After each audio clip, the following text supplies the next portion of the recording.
Here I have CAT S31. Let me show you how to use Do Not Disturb mode on the following device, and also let me show you how to set up the DND mode.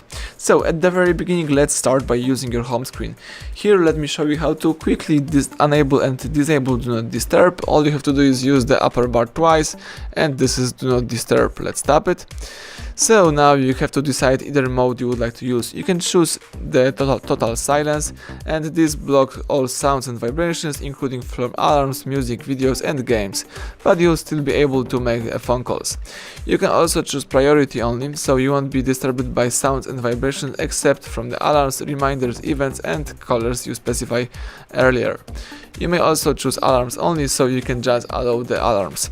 You have to decide also either you would like to use the Do Not Disturb in the exact period of time, or you can just choose until you turn it off right here.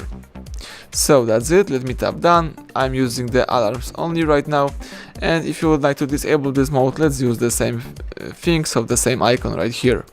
Now if you would like to find Do Not Disturb settings, you have to use the home screen, tap apps icon right here, then let's find and select the settings.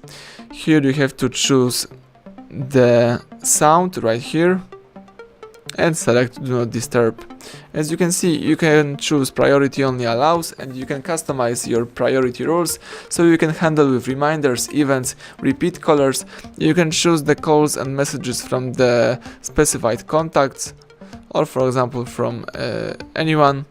You can also go back, and right here you can choose automatic rules, so you can turn on automatically the Do Not Disturb, for example every weekend, every weeknight, every event, or every other specified rule. Let me go back by using the back arrow, and you can also block visual disturbance by using this switcher. So that's it, let's go back, and now you may use your device. Thank you for watching, please subscribe our channel and leave thumbs up under the video.